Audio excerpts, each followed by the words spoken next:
are those people thinking?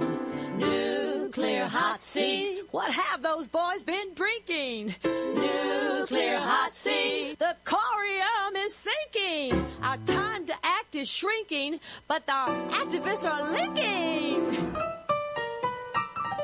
Nuclear hot seat. It's the bomb.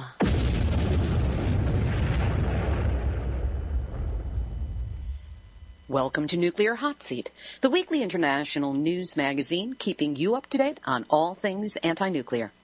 My name is Libbe, HaLevy. I'm the producer and host, as well as a survivor of the nuclear accident at 3 Mile Island from just 1 mile away.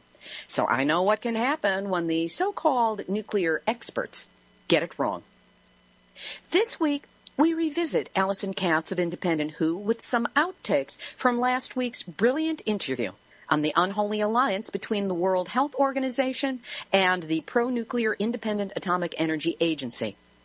Then we have a special encore presentation to our extended interview with Joseph Mangano of Radiation and Public Health, who breaks the code on exactly how the WHO manipulates its nuclear statistics. Eye-opening and jaw-dropping information coming up shortly. Today is Tuesday, June 3rd, 2014. And this week, we continue our focus on the World Health Organization, its alliance with the IAEA, and how it has manipulated information about Chernobyl and Fukushima to create the impression that there has not been, nor will there ever be, any significant, their word, health impact from the radiation releases of those two nuclear disasters. We're going to start with information that has not been on Nuclear Hot Seat before. These are outtakes from the interview with Alison Katz of Independent WHO. The information she gave was so rich and so full that we simply did not have room for all of it on the 1-hour podcast.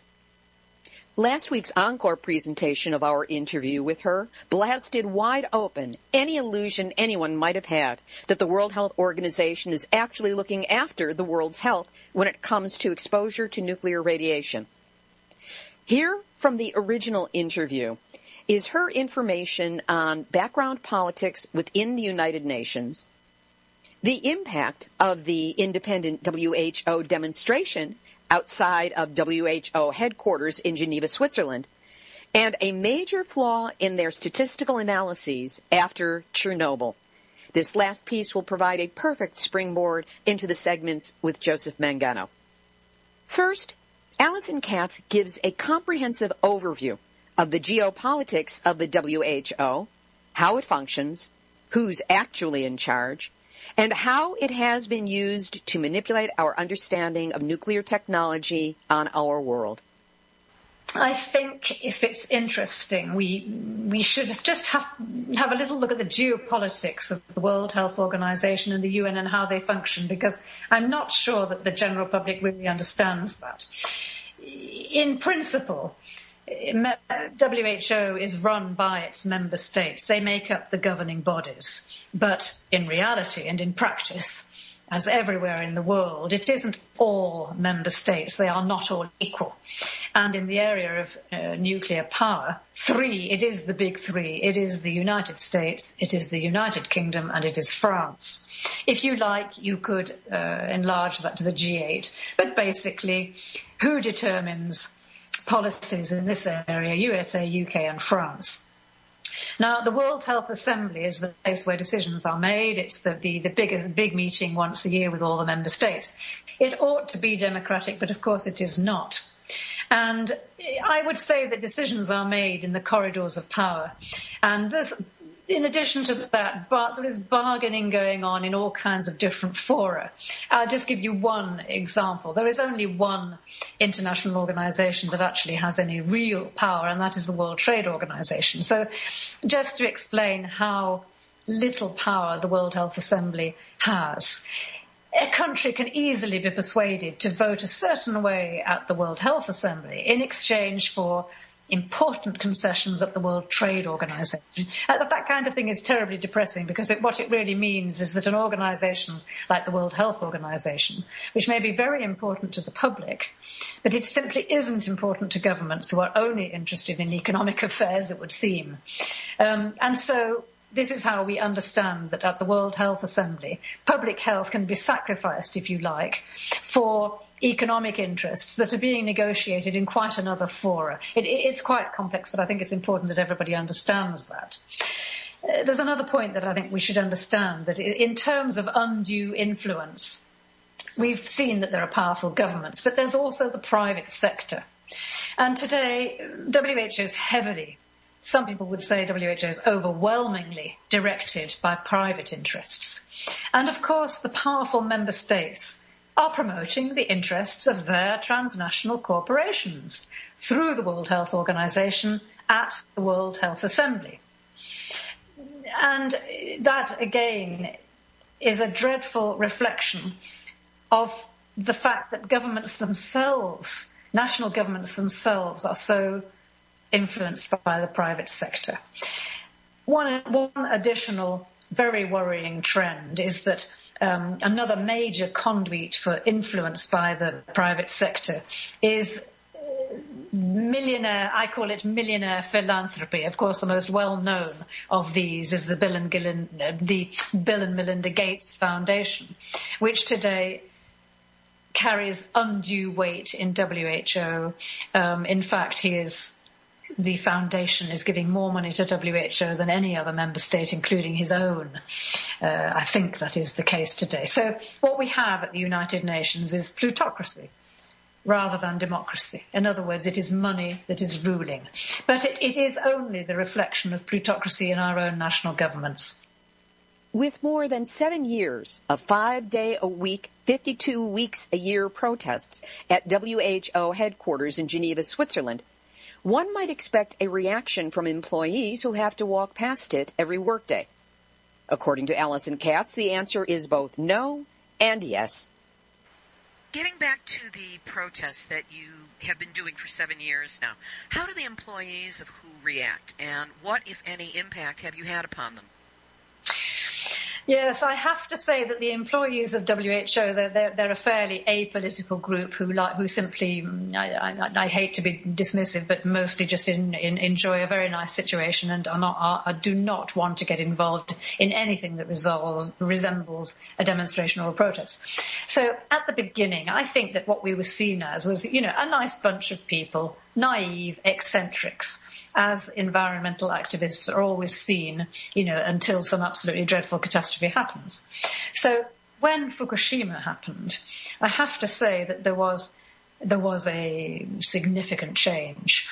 And there are very many signs of sympathy and interest since Fukushima. There were a few before Fukushima, but since Fukushima, I would say that the employees of WHO and also many visitors not only give us the thumbs-up sign of encouragement. Quite a lot have come to visit us to talk about the action, and I think that they now probably are saying to themselves, well, they're not just a bunch of eccentrics. They've really got something there, and I need to look at it carefully. That's, of course, what we are hoping. I then asked her what kind of impact the independent WHO demonstration is actually having. In terms of impact, it's always extremely difficult to know what kind of impact you're having. You don't expect an overnight transformation. We all know these are very long-term struggles, and let's remember that we are facing the world's most powerful lobby. But I'd say that the issue of WHO's lack of independence, is becoming known. We are an embarrassment. There are all kinds of visitors to WHO, including, of course, all the ministries of health, scientists, public health officials, and so on, and they see these big signs when they enter WHO. And, of course, I don't doubt that many of them do ask the people they come to see at WHO, well, who are those people? Have you met with them? What are you doing about it? WHO is certainly discredited today to some extent in this area, despite, as we were saying, the fact that it does carry considerable prestige. I think in the area of radiation and health, it is somewhat discredited. More and more people are sceptical of its claims of 50 or so deaths from Chernobyl and so on. And with Fukushima, that skepticism is growing very, very fast. The public seems to understand that the whole truth has not been told. Then Allison elaborated on one of the major flaws with the way the WHO compiled its statistics on Chernobyl radiation exposures and the impact that they had upon the world's health. Just to go back to a second major flaw, is to average exposures over territories and populations. And this is as absurd as taking an average temperature of all patients in a hospital. It means nothing, because fallout is uneven. It's patchy. The only accurate way to calculate is through a whole body measurement in an individual. And that is studiously not done, except by independent institutes. As I say, children are many times more vulnerable and fetuses 100 times more. In addition, people who live 100 meters apart can have suffered incredibly different exposures. There's another way in which they average, and this is another major flaw. They fail to take into account different effects inside the body in different organs. And this is critical. You cannot just average out radio contamination over the body as if it was a sort of bag of water. And of course, this is physicists' mechanistic calculation. It is not the way a molecular biologist would look at the problem. And here's another useful metaphor. It's like the bullet in a football crowd. You can claim that if you divide up the force of the bullet across the entire population of a football stadium, of course the bullet fired into a stadium wouldn't have any impact whatsoever, but that is not what happens. The bullet lodges in one of the people at the stadium and kills that person. And it would be just as absurd if you tried to average out the impact of the bullet in one body. If it lodges in the heart, the liver may be intact. In other words, if you just use common sense, and this is where I think the public can very easily grasp the pseudoscience that we are being fed by the nuclear establishment. One last thing is that there is no mention of hot particles. This is incredibly important. Hot particles are ignored. So we're talking here about hot particles of radionuclides, whether these be plutonium, cesium, strontium, all of these are highly dangerous, any of the uranium isotopes. One particle lodged in the lung, it will irradiate for life, and it will lead to a cancer. This is what we are seeing with depleted uranium in Iraq, Afghanistan, Palestine, and of course in the former Yugoslavia. Another omission is that no account is taken of the interaction of chemical and radioactive contamination. At Chernobyl, for example, an enormous quantity, huge tons and tons of lead were poured over the burning reactor in order to put out the fire. And so there is lead contamination in the area as well as radio contamination. And the interaction between the two, obviously, is absolutely dreadful. But no account is taken of that. That was Alison Katz of Independent WHO with additional information, the outtakes from our interview of last week on the unholy alliance between the World Health Organization and the pro-nuclear International Atomic Energy Agency. We'll move on to our featured interview this week with Joseph Mangano, but first, I want to remind you that Nuclear Hot Seat needs your donations to keep bringing you the anti-nuclear information you've come to rely upon. We have monthly bandwidth charges, hosting charges, and the cost of increasing security on the website, so we are never again hacked, no matter how much the pro-nuclear forces would like this to happen. So whatever you can do to assist us in keeping this program going is appreciated. You can donate by going to nuclearhotseat.com, scroll down and click on the big red donate button. It will put you through to PayPal, and everything is secure. Whatever you can do to help, thank you. Arigato. Gracias. Merci. Grazie. Toda raba. And all the other languages I've neglected to mention. Next is the special encore presentation I promised of my interview with Joseph Mangano, an epidemiologist and executive director of the Radiation and Public Health Project Research Group, radiation.org. You know they've been around a long time because it's a single word with a .org, and those just don't exist anymore. Joe and I spoke at length about the late Dr. Rosalie Bertel's analysis of the IAEA's epidemiological straitjacket on the World Health Organization. Joe tells us exactly what information they have been prevented from sending out into the public. And when I say it was a jaw-dropper to hear the restrictions that gag the WHO when it comes to nuclear health dangers, it is not an exaggeration. Joe explains exactly why these rules are ludicrous and how they disallow making public any information that risks making nuclear look and sound exactly as dangerous as it really is. Joe, we're putting the spotlight on the relationship between the World Health Organization and the International Atomic Energy Agency, and how the pro-nuclear IAEA has taken control of what the WHO can say about anything having to do with radiation. Specifically, we're focusing on how in the world the WHO can justify releasing a report earlier this year. It was right around the second anniversary of Fukushima. This report downplays the health impact of ongoing radiation release from the triple meltdown nuclear disaster.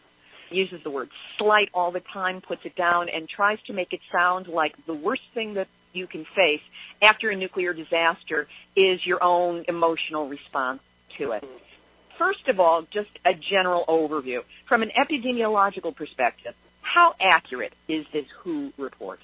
The WHO report is completely inaccurate because just from what you said, Libbe, it violates a basic principle of scientific research, and that is to objectively come up with a hypothesis or thesis and to base it on something such as radiation is harmful and lots of radiation was released from Fukushima, and then to examine the data and to see whether it supports or doesn't support the hypothesis. Simple as that. This is just the latest in a very, very long, decades-long tragedy where many esteemed scientists in places like the IAEA and the WHO have simply assumed that certain levels of radiation just cannot harm humans, and that it's just been proven wrong by many, many, many studies. From the beginning, what should have been done was to say, well, we have to do these studies to know how harmful is radiation at various doses. And that's never been done, and still it continues to go on. It's been politicized is the way I can sum that up, and that's a terrible thing because people are suffering and have suffered. And is the politics what is behind this assumption that is taking place by the scientists, do you think? Well, you can't talk about nuclear power, whether it's Fukushima or Chernobyl or 3 Mile Island or just running nuclear plants routinely, without first understanding where nuclear power came from. Nuclear power, in other words, operating reactors to generate electricity, was an outgrowth of the initial use of nuclear power, and that was for military purposes, the atomic bomb. All right, we all know that's the Manhattan Project and the use of the two atomic bombs on Hiroshima and Nagasaki, and then quickly the Cold War competition between the U.S. and the Soviets to test and build a large arsenal of nuclear weapons.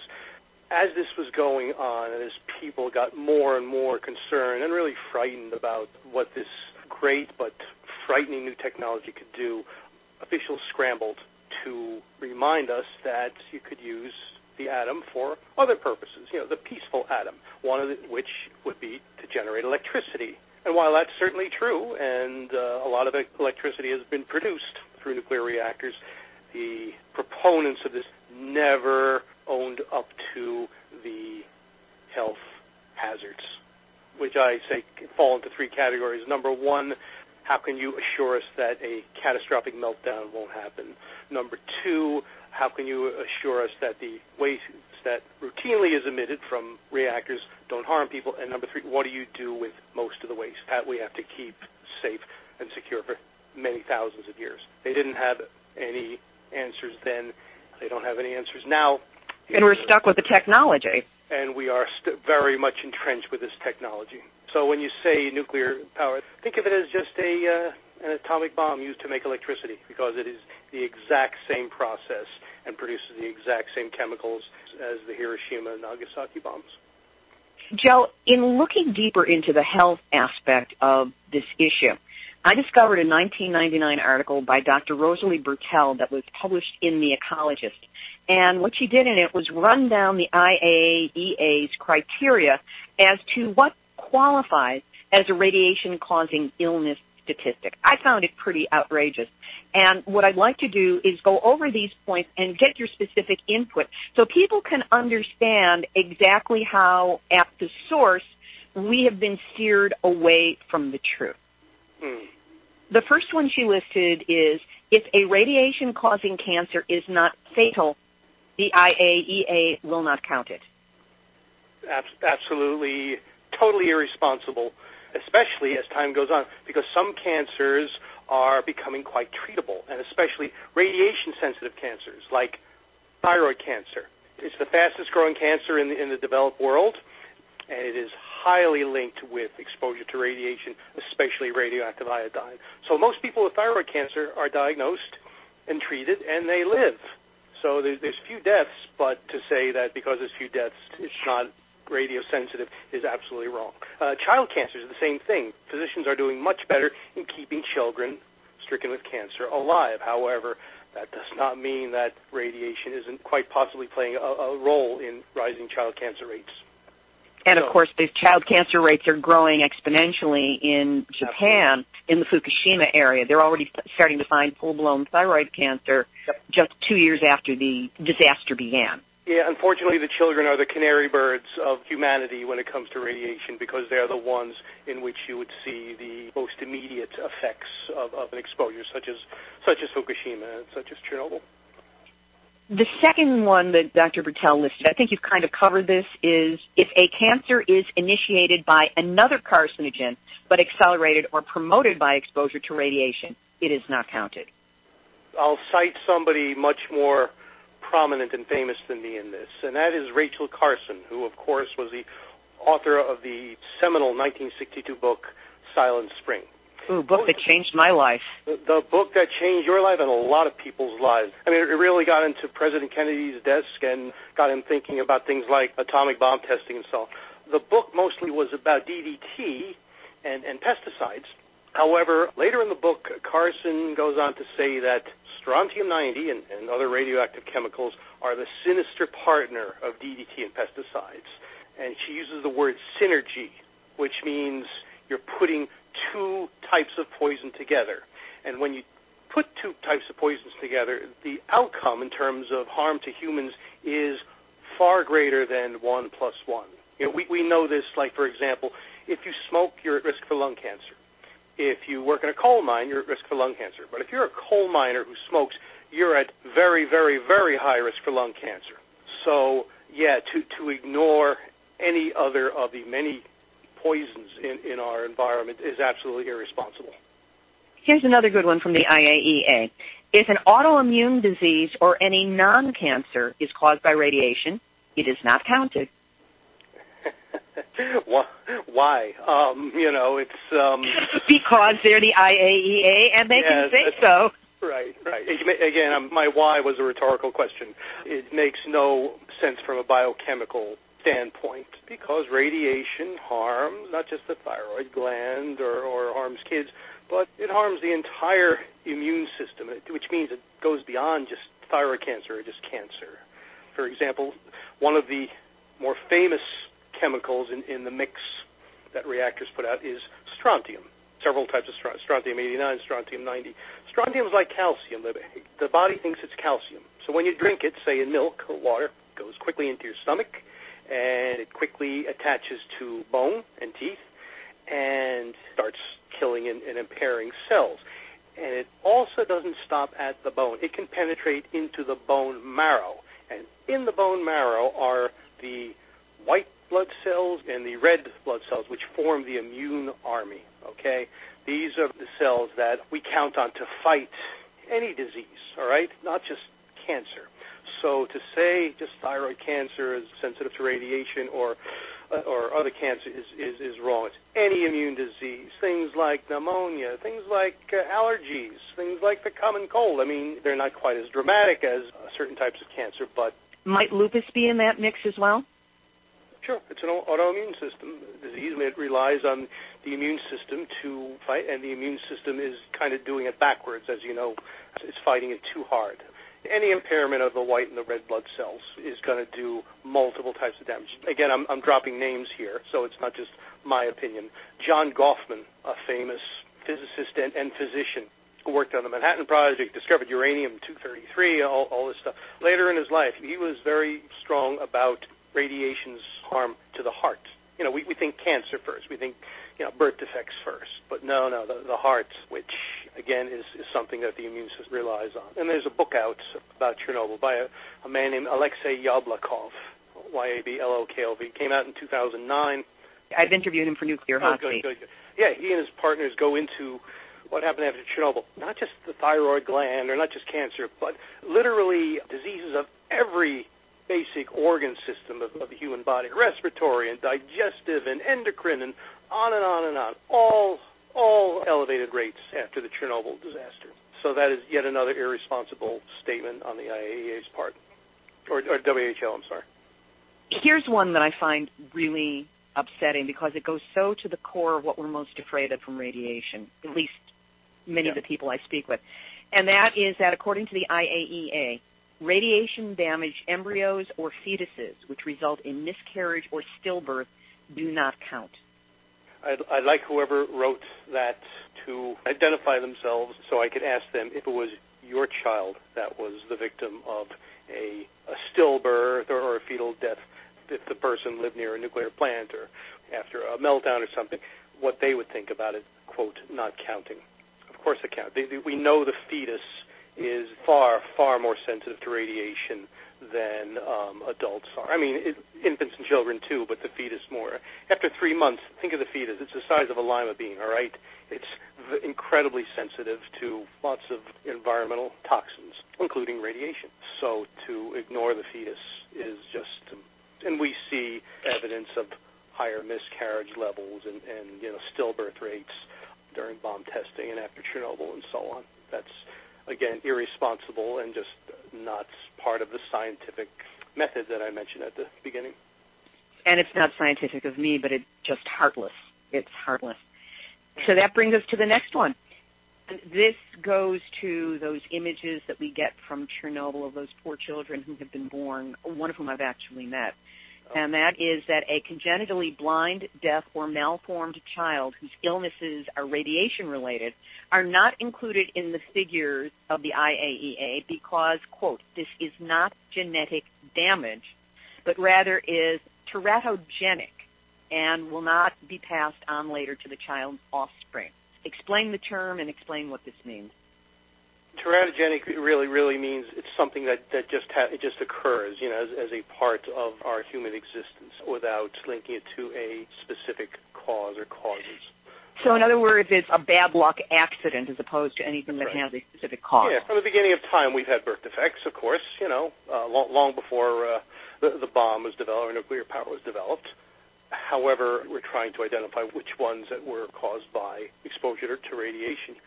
And again, ignoring the basic biochemistry of what radiation does. It damages cells. Specifically, it breaks the cell membrane. These hot particles, sort of like a wild bull in a china shop. They're unstable atoms. They break the cell membrane. They break into the cell nucleus where the DNA strands are, which is life, the code for life. In doing so, damage a number of things, including the sperm, including the ova. And that means if you have a damaged sperm and ova and continue to live and procreate, you are passing down those damaged organs to the next generation. The body can, in fact, heal itself and self-repair their damaged cells to a degree. Sometimes it can, sometimes it can't. Again, having any cells deformed like this presents a risk, not just to the person who has been exposed directly, but to their children and future generations. This was known for years. This was, a 1927 experiment with fruit flies. I think the fellow's name was Mendeleev, who documented, I think he used x-rays, but how the DNA was, not just the fly was damaged, but future generations were damaged as well. They didn't know what DNA was then, but this is not just my opinion. This is clearly documented by some of the most eminent scientists in the world. This is staggering because it's one thing as an amateur in all of this to look at the IAEA criteria as was listed here. There are more we'll go into. And be appalled by it, but to hear the specific explanations from you is devastating because the science is there and it's provable, but we're not allowed to connect to it, or at least the WHO, under the IAEA's criteria, is not allowed to connect to it. We should be able to count on the World Health Organization to be accountable for the world's health, and instead this is an intentional manipulation in the opposite direction. Remember, as I said a few minutes ago, the whole issue of radiation health is a culture, and a culture developed not with nuclear power reactors, but their predecessor, the atomic bomb. It was all military. And there was no room for failure, because when the Manhattan Project took place, it was with the understanding that the Nazi Germans were building their own atomic bomb, and we had to beat them to it. So even though no one tried to deliberately harm anyone, health took very much a backseat to getting that bomb and using it. Then when the World War II ended, there was the Cold War and the race to build more and test more and more nuclear weapons before the Soviets could, because many people in high positions, all the military and a number of the politicians, believed that a nuclear war was inevitable. All right? And again, when you're under that kind of fire, health takes a secondary rate. So the lying and the deception began then. And again, it becomes like a culture, and it continues even to this day. Even though we haven't used any bombs on people since Hiroshima and Nagasaki, and even though we don't test nuclear weapons anymore, that culture is still there. That hey, below a certain level of radiation, there's no hazard, and that's just absolutely irresponsible. You have to do the studies. Another of Dr. Bertel's points was that the IAEA insists that causing the genetic predisposition to breast cancer or heart disease does not count, since these are not, quote, serious genetic diseases, end quote, in the Mendelian sense. I assume that what she meant was that certain cancers are because of genetic predisposition rather than an environmental exposure like radiation. Am I getting that right? This is about radiation exposure causing a genetic predisposition. Well, it does, as I just mentioned about the attacks to the DNA and especially to the sperm and the ova. It's quite amazing to me that, we hear a lot in the news on the breast cancer gene, the BRCA1 and 2. Interesting to me that with all the discussion about whether, women should have mastectomies right away or to watch and wait, there's no discussion about what predisposes women to the BRCA1 and 2. How did they get them? Their parents and grandparents have them, and are there other reasons? You can't discount environmental factors here. And again, since we know radiation damages genes, damages the DNA, as they're not doing, but they should go down the list of possible causes, this has to be one. Radiation that never existed in our ecology until the 1940s, but now is very much a part of it, should be looked at. I look at the current cancer rates, and considering that it's been estimated it can take up to 70 years for the impact of low-level radiation to make itself known physically. We started in 1945, so we're coming up on 70 years, and now 41% of us are expected to get cancer. Exactly right. To get cancer. So this may just be the radiation exposure that started since 1945 coming home to roost, and we haven't seen the end of it yet. And by the way, that 41%, you're absolutely right. That's the National Cancer Institute's number of those who will be diagnosed with a cancer in their lifetime in the U.S. However, there are more. There are a number of elderly men, for example, who die, and on autopsy they see prostate tumors, prostate cancers there that men were never diagnosed with. They're relatively small, but they're there. There are others with relatively small thyroid cancers. A number of people on autopsy, who were never diagnosed with thyroid cancer actually die with it. So that 41% is actually a low number, if you can believe that. I mean, literally, cancer is for almost everybody, which is just, that should disturb every person that's hearing this and every human being in this country, because it was never the case. Years ago, when there were other infectious diseases that were great killers, cancer was low on the list. It used to be a rare disease. It was a rarity. Yeah, they called them tumors. And not that long ago, 100 years ago, but all through the 20th century and through now, it's beginning to dominate. And again, many factors can account for cancer, but you have to put radiation in as many forms as one, and you have to do the studies. You can't just make these assumptions like the ones you're reading off to me. The IAEA has done such a thorough job of knocking this out. There's some more outrageous ones coming. I'm sure. Fasten your seatbelts. We'll have more on Joseph Mangano's devastating analysis of how the International Atomic Energy Agency prevents the World Health Organization from providing the world's population with an accurate analysis of radiation risks. But first, I want to remind you that Nuclear Hot Seat needs your support to keep bringing you the anti-nuclear information you won't get anywhere else.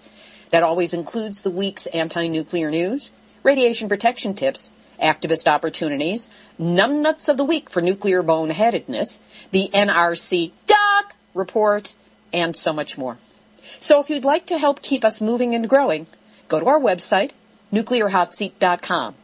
On the homepage, scroll down and click on the big red donate button. You really can't miss it. Whatever you can do to help, know that it's appreciated. Now, back to Joseph Mangano of Radiation and Public Health Project on how the IAEA has muzzled, dominated, and shut up any true information on radiation from the World Health Organization. This is another one from the IAEA. Even if radiation causes a fatal cancer or serious genetic disease in a live-born infant, it is discounted if the estimated radiation dose is below 100 millisieverts. There we go. There's the big one right there. That is, in the war of the last half century or more about radiation and its health effects, this is the key battle. Is there, in fact, a, quote, safe dose of radiation? And from the beginning, officials in the United States and other countries assumed that there was. All right? And when nuclear power plants began to operate, they set what they called permissible limits. And so they quickly converted them to safe limits of emissions into the environment, that below this level, that there would be no harm to human beings, even though once you release radiation from nuclear reactors, it's out there, and it's going to get into us. It gets into the air, it gets into the food chain, and it gets into our bodies. Simple as that. Way back when, people began to doubt that assumption. Again, it's terrible, terrible science because you're making a huge assumption based on no studies. The first really big study to question this was done by a great physician, Dr. Alice Stewart of Oxford University in the mid-1950s. She wasn't actually doing a radiation study. She actually was looking to find out reasons why British children were dying of cancer and leukemia.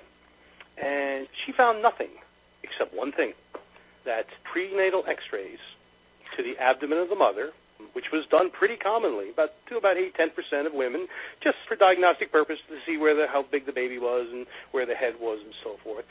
She found that nearly doubled the chance a child would die of cancer by age 10. Of course, as soon as she published her article, all hell breaks loose. The physicians are angry, the OBs are angry, the radiologists are angry, everyone's angry at her because this can't possibly be true. Until she did another larger study, until a fellow from the National Cancer Institute named McMahon did another study, and so on. And finally, 20 years later, they finally stopped doing x-rays to the abdomens of pregnant women, and now they do ultrasound, which is, just as effective and certainly doesn't give off any radiation. There you have the first example. It wasn't like being at Hiroshima or anything. It's just an x-ray, but that fetus is so sensitive, it's quite harmful. There have been other studies as well. For years, as you know, the United States military tested atomic bombs above the ground in Nevada and the South Pacific, the famous large mushroom clouds after the bomb exploded. Well, in those mushroom clouds, which were quite beautiful artistically but quite horrifying in a health sense, were huge, tremendous amounts of radiation, over 100 radioactive chemicals, and they drifted across the atmosphere, generally from west to east where the winds blow, and they came back down to Earth from precipitation, from rain and snow, got into the food chain. They got into reservoirs for drinking water. They got into pastures where milk-giving cows graze and where vegetables and fruits were grown, and humans ate them For years, the U.S. government and all really around the world completely denied any chance that this fallout could have caused harm. All right, this went on for years, even after the above-ground tests were banned by President Kennedy and Premier Khrushchev in 1963. It wasn't until 1999, until after the Cold War ended and after all bomb tests were stopped, finally, the National Academy of Sciences issued a paper. They estimated that just thyroid cancer alone, the number of thyroid cancers alone that occurred in Americans because of Nevada bomb testing was up to 212,000.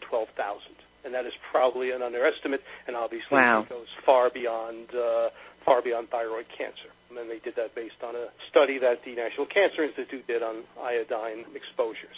So there was another one. Then the year after, the U.S. Energy Department did a study on workers at nuclear weapons plants, and they finally admitted that, you know what, here's a bunch of studies that show that workers are at higher risk for a number of cancers, which led to a program of compensation for the victims.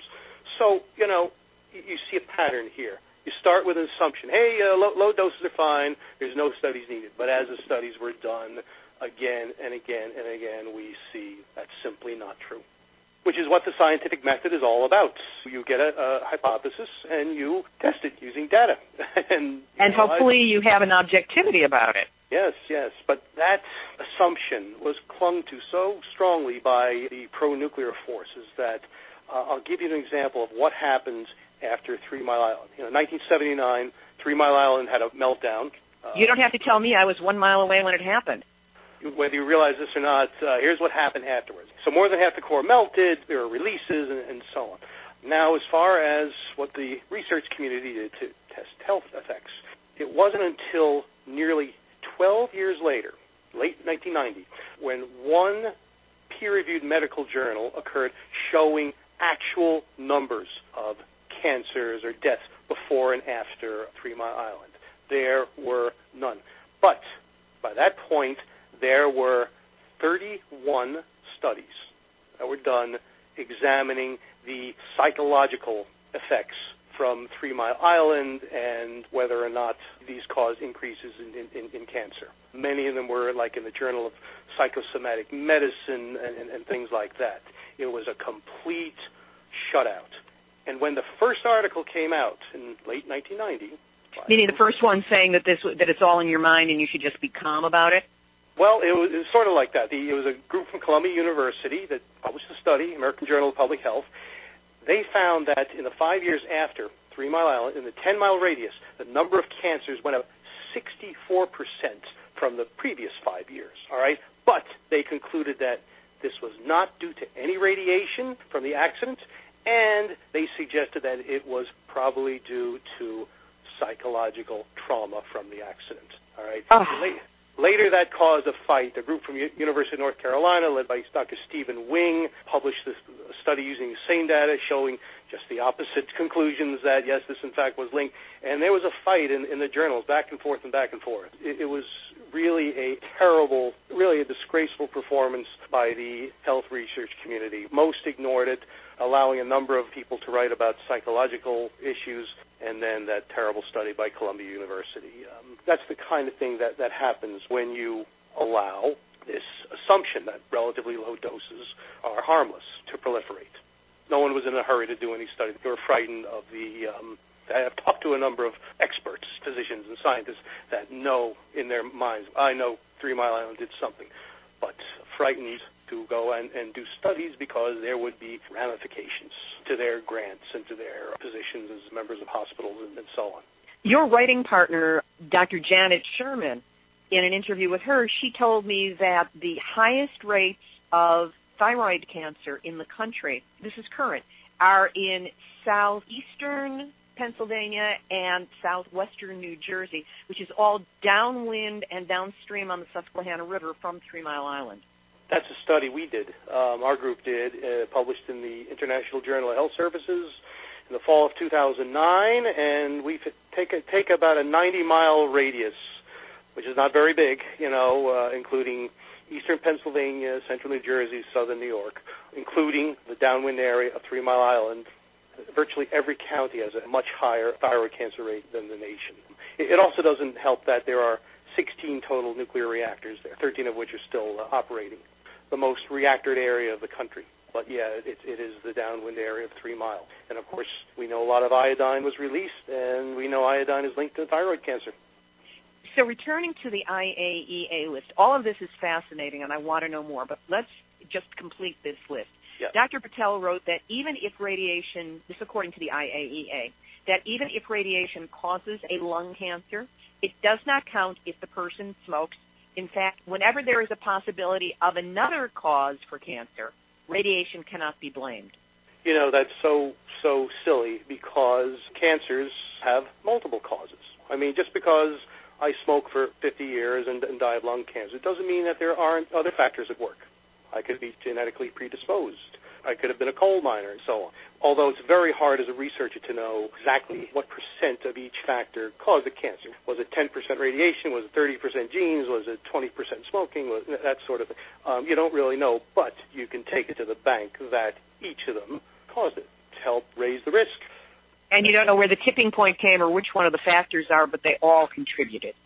No question about it. You know, radiation does not lower your risk of cancer. You know, cigarette smoking does not lower your risk of cancer. Genetic predisposition does not lower. They all increase your risk. Doesn't guarantee you'll get it, but it's raising the odds, that's for sure.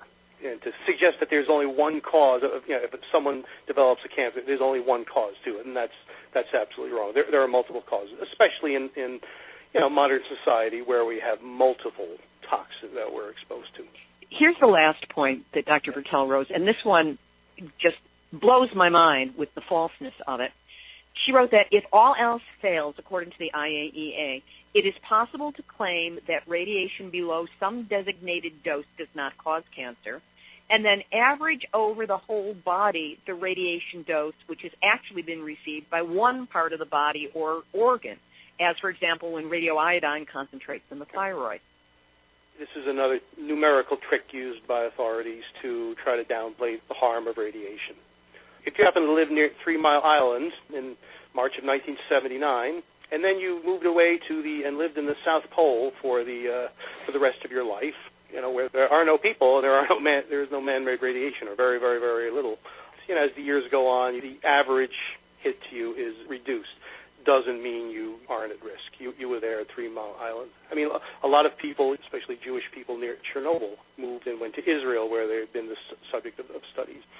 There were no Chernobyl-type accidents in Israel, but they were hit in just those few months that they stayed after Chernobyl, and thus they're at high risk. So trying to average things out over a lifetime or over body parts is very, very misleading. No, it only takes one hit to really start the process in motion of damaging DNA and damaging cells and leading to mutations, leading to cancer or other disease. Given that the IAEA has totally gamed this so that it is impossible for the World Health Organization to put out the truth, the scientific truth, and that they are putting out reports such as the one that came out earlier this year saying, you know, pay no attention to that radiation happening, it's not going to bother you, and just keep calm and it's not going to hurt you. What is the danger in terms of the world's perspective on nuclear that is created by this report and the others the WHO has put out? Yeah, the danger would be that if we are to believe the IAEA, that we should expand nuclear power in this country and all over the world. We should build a bunch of new reactors because they're safe. We should build larger ones. We should keep the existing ones and run them for longer and longer periods, even though they're getting old. We should do more x-rays and CAT scans of children and so on. This is really a dangerous thing here. And I think what it calls for is for independent scientists to step up, to not sit silently on the sidelines anymore, and to start conducting their own studies, all right? Is that the only way to counteract what the World Health Organization has been putting out?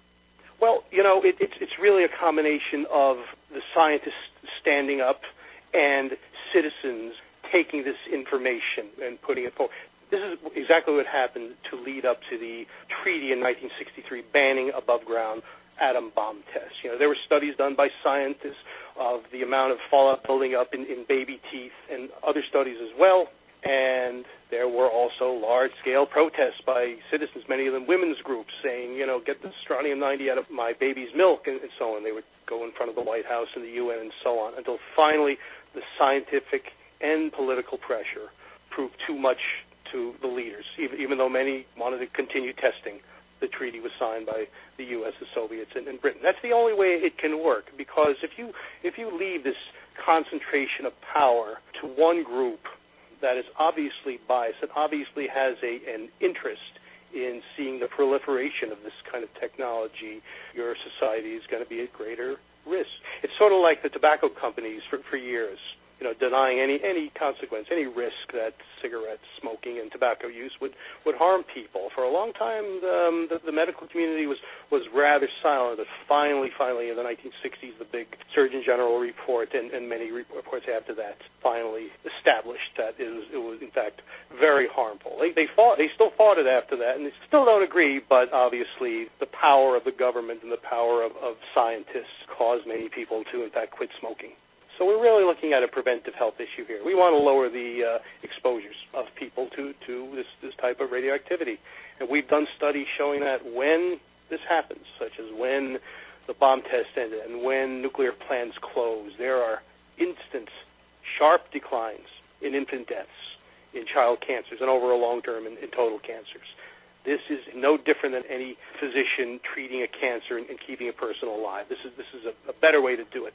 It's real prevention, so that people can live their lives without having to deal with the ravages of this horrible disease and other diseases. So I think that's what it really calls for, scientists and citizens to take that power back from the IAEA. Joe, if the very motivated listeners of Nuclear Hot Seat were to take action to support you, to support a changing of this policy, what, if anything, would you suggest that we do? Of course, I'm going to mention our group, the Radiation Public Health Project. Our website is www.radiation.org. We have been a group for almost a quarter century, since 1989, and we have produced 31 medical journal articles. We have written 8 books. We have written over 50 op-eds and given 26 press conferences and received national coverage. We are the only organization in the U.S. with a focus on conducting studies and educating people about the hazards of nuclear reactors. We need to be supported. The government is not interested in supporting us, and certainly industry is not interested in supporting us. They're interested in discrediting us, even though we deal in facts. We deal in actual research. So I would highly urge people to visit the website and either to volunteer to help as a concerned citizen with their time and or to donate funds to help our group as well, because no one is doing these kinds of studies. Nobody. I don't know of any other type of toxin, type of pollutant that has this kind of a group as well. At least we give the anti-nuclear movement in this country information on actual health hazards. Joe, first of all, I can't begin to thank you enough for the work that you have been doing for these 25 years and probably before that as well, and also for this extremely informative, far more than I thought I was going to get, and I relish every moment of this interview that you have granted to Nuclear Hot Seat and through the podcast literally to listeners around the world, where hopefully we can figure out a way to take action. Maybe we can find some whistleblowers inside the WHO or the IAEA. That would be fun. Do you have any of those, by the way, in your hip pocket? No. Too bad. They helped a lot here at San Onofre. But in any event, Joe, thank you. You have made a difference in the world, and I know you will continue to make a difference by giving us the science to back up the contentions that we have and fight to free the World Health Organization so it can stand for the truth about nuclear instead of just being a propaganda arm of the International Atomic Energy Agency. Well, thanks, and I want to thank you for helping get the word out, because that's the real critical thing. We have a lot of information. The thing is to get it into people's hands and to encourage them to take action. That's exactly what this podcast is all about. Thanks, Joe. Very good, Libbe. That was Joseph Mangano of Radiation and Public Health Project. The website is www.radiation.org. A reminder that my ebook, Yes, I Glow in the Dark, 1 Mile from 3 Mile Island to Fukushima and Beyond, is available in ebook format on Amazon.com. You can search under my name. You can search under the title, Yes, I Glow in the Dark. Please take a moment, take a look at it, and if you wish to purchase, know that you'll be getting a story, a rip-rousing story, of what it means to be 1 mile away from a leaking nuclear reactor when it happens. And you'll also be helping to support me and the work that I do on Nuclear Hot Seat. So take a look. There's a sample chapter there. You can also get a sample chapter from our website, nuclearhotseat.com. Just put in your information and you will get it back by return email in PDF form. Activist shout out. Thanks for those of you who helped keep Nuclear Hot Seat going while I took my unplugged retreat to the mountains. Specifically, Gail Payne and Sean Arclight. Gratitude for your help in posting about last week's episode. Also, Mike Fluke, who continues to help me with my website and also runs the site radiationprevention.com. It's got a lot of information on it and also a forum for the discussion of radiation issues, which is meant to be an ingathering for everyone in this community, no matter where you stand on radiation issues, so that you can discuss, ask questions, give opinions, hold debates. Let's get the conversation going and let's keep it going, because only in this way will we come up with clarity and the closest thing to unanimity that we can create. John Stewart.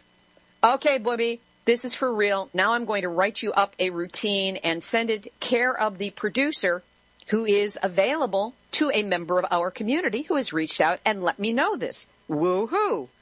Getting closer all the time, John Blibby. You will have your nuclear pundit yet. Here's today's final thought. I cannot tell you how amazing it was to get away from all things nuclear for 7 whole days. I camped on an unimproved site in the California Redwoods. I had a fire ring and a picnic table, and that was it. No Wi-Fi, not even a cell phone connection. As a matter of fact, the only electronic device I touched all week was my smartphone, and that was only to take endless pictures and video of my new puppy, and yes, they will be posted. I sat for long periods of time alone in nature, marveling at how perfect it all is, and reflecting on how much mankind has done to destroy such miracles as this land. I know that much happened in the nuclear-focused world while I was gone. If I missed it from any of my regular sources, your email and Facebook messages got word across to me loud and clear. It is going to take a while for me to catch up. And, of course, there will be more coming in, day after day, every day. It never ends, does it? Part of me, quite honestly, still wishes I were up there in the mountains, staring at the analog world of nature and ignorant of all things nuclear. Then I come back here and see the interviews I've got lined up and will get to do, the people I'll talk to, the stories I will get to share, the outrage, the anger, and the humor, inspired by all forms of nuclear numbnutsery, and the proud, fierce, angry heart of this wonderful community that we share in. Part of what makes taking time off so valuable is that it recharges my battery to do more of this work. I am still moving slowly, retaining as much of that vacation bliss as I can for as long as I can. But I'm also getting through my real work as well. Whole new program next week, and the week after that marks the start of year 4 of Nuclear Hot Seat. Time to double down and focus more intensely on what will make this show even better. Good thing I got to rest and recuperate. It's going to be a long, hot nuclear summer. Thanks for being part of it with me. This has been Nuclear Hot Seat for Tuesday, June 3rd, 2014. Theme music written by me, sung by Marilee Weber. Nuclear Hot Seat is syndicated by UCY.TV. We are now on 3 times a week, including a flashback random replay on Tuesdays. We are also heard on airamerica.com. Our archive is available on iTunes. Subscribe under podcasts, or you can check our website because we're searchable. Yay! Nuclear Hot Seat is the activist voice on nuclear issues. So if you have a story lead, a hot tip, or a suggestion of someone to interview, send an email to info@nuclearhotseat.com. We're copyright 2014, Libbe, HaLevy, and Hardestry Communications. All rights reserved, but fair use allowed in nonprofit circumstances. You have my permission to reuse as long as proper attribution, website, and email are included. If you're for-profit and want to use any of this, call me. We'll talk. I'm reasonable. At least if you're not pro-nuclear. This is Libbe HaLevy of Hardestry Communications, the heart of the art of communicating, reminding you that Sister Megan Rice is still in prison for embarrassing the U.S. government by exposing its lack of security at the Oak Ridge Y-12 site in Tennessee, when all she thought she was doing was staging a peaceful protest against